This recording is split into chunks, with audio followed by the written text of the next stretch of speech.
Hello, welcome back to the P.S. Gilmore story, episode 27, part 3 of the World Peace Jubilee in 1872. As we saw in the last documentary, initial contacts had been made by Gilmore with the European participating countries. And now that was done, all he had to do was wait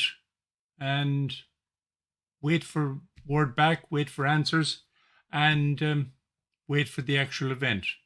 Well, no, there was a lot more to do. This was going to be huge, and Gilmore didn't want to leave anything to chance. He never did.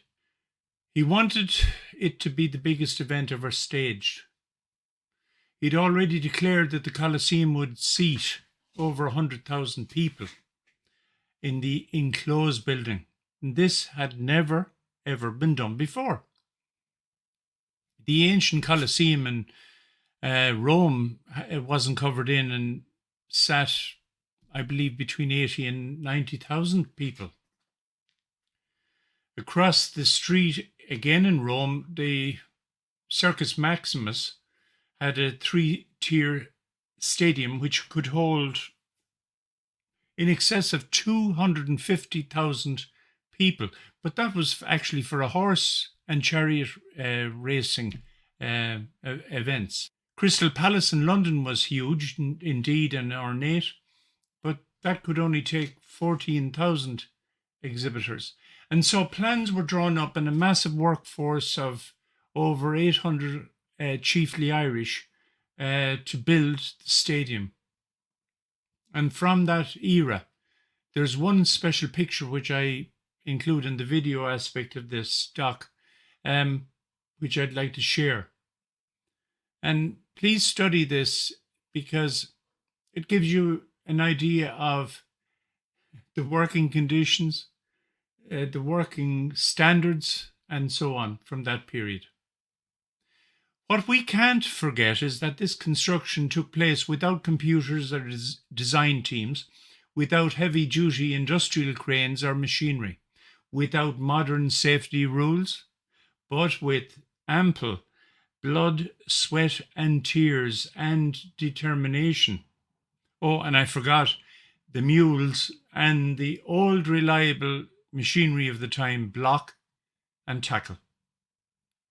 They worked night and day to finish the planned 100,000-seater version. Sadly, however, one evening, the wind blew up a storm. And as a meeting of the General Committee finished in Boston, there were sent messages that the Colosseum was in trouble. And just a few weeks before it was due to open, the beautiful stadium was reduced to a pile of sticks. Of course, naysayers to the project were delighted. They suggested that God himself had expressed his wrath clearly, and this should be stopped. It was doomed, so cease now. But remember that the 1869 Peace Jubilee had been an astounding success. Remember that crowds were enormous, far more than they had even envisaged.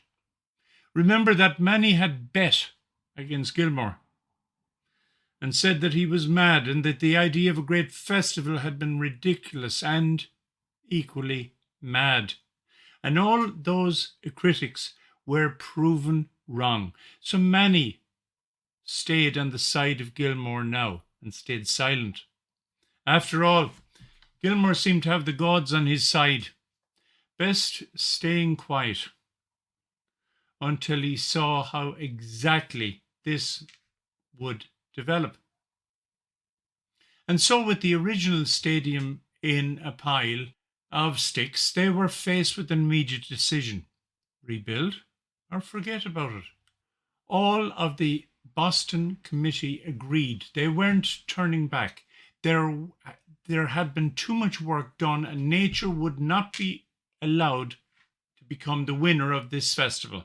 Gilmore, meanwhile, although party to his decision, had new reasons to continue, as he was getting information and messages from Europe, accepting his invitations. From Austria, Johann Strauss, known as the WALTZ King, through his wife, accepted his invitation, and although scared of sailing on the high seas, they would travel with their complete orchestra to Boston. From Prussia, the Kaiser Wilhelm, Conductor Herr Saro, would indeed send his Prussian bands to Boston, where they would entertain at their peak level of performance. From France, the Emperor Napoleon would send his Garde de la Republicaine with Conductor Monsieur Paulus, renowned across Europe for their repertoire and abilities. Indeed, this would be the first time that the forces of Prussia and France would meet after the Franco Prussian War and its conclusion with the Treaty of Bordeaux. From Britain, there would be the world-renowned Royal Grenadier Guards with Conductor Dan Godfrey, who was given permission to travel to America only after a debate in the House of Lords, which gave the force the permission to invade, as it was technically, or really to travel to the United States as members of the royal forces of that period. This debate also included the mention of Gilmore's name on the floor of the chambers during the debate, and not too small a feat for an Irishman at that time in Westminster. And from Ireland came the news that a band had been arranged by Professor Prescott Stewart from Trinity College, and that although more used to playing at the Theatre Royal in Dublin, they briefly had trained for their performances in Boston. This was chiefly a symbolic gesture arranged by Gilmore, Stewart, the musicians, and indeed the Boston Irish of Ireland's demand for home rule at that time. Next on Gilmore's list, however, would be the soloists, which would include the pianists, the organists, another composer called Franz Abt from Germany. In addition, he would add the soprano soloists of Madame Peschka Leitner and Madame Erminia Rodersdorf, plus pianists Arabella Goddard and Franz Bendel. As May approached, his complete list of performers would include, and I list these off quickly to give brief details. The Royal Grenadier Band by Dan Godfrey with 65 members. The Prussian Band with the Kaiser, also known as the Kaiser France Band, led by Heinrich Saro with 60 members. Saro was also known as the trumpeter of Gravoletto, a battle during the recent Franco-Prussian War where Saro fought and was indeed awarded the Iron Cross by the Kaiser, and an additional 8 further awards for military service. The French band, also known as the Band de la Garde de Paris or de France, this band had been detailed in a special request to the government of France and President Thiers especially. The Imperial Prussian Quartet, consisting of cornet players only, named Kosleck, Philips, Sens, and Deichen. This constituted the Kaiser's private court quartet. Other bands included the United States Marine Band led by Henry Fries, who was 7 months in his position at this stage. The band was grossly underfunded and undertrained, unfortunately. Gilmore's band, P.S. Gilmore, 50 men. Germania Band, Heinrich, 20 men. Brown's Brigade Band, H.C. Brown, 20 men. Hall's Brass Band, D.C. Hall, 32 men. Edmonds Band, T.O. Edmonds, 20 men. Shawmut Band, E.T. Bates, 20 men. Suffolk Band, D. O'Brien, 20 men. O'Connor's Band, Michael O'Connor, 20. Metropolitan Band, Arthur Hall, 20. Bond's Band, Alonzo Bond, 20 men. Boston Cornet Band, George Rinbick, 20 men. All of those were from the Boston area. In addition, there was 15 other bands from outside the area and the state of Massachusetts.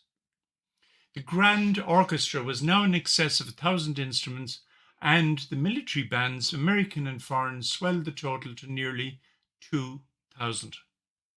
The Grand Chorus now had 165 choral societies from across the country, with 5,000 plus sopranos, 4,000 plus altos, 3,500 tenors, and 4,000 plus basses, bringing the specific total at that stage to 17,282 singers in the chorus, with more to come.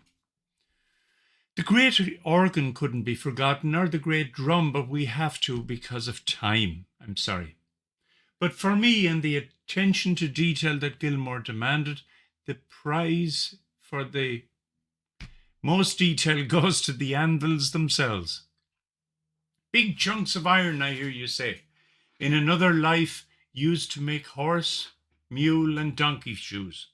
Well, these could be used for that purpose later, but right now they were musical instruments specially imported from Birmingham, England.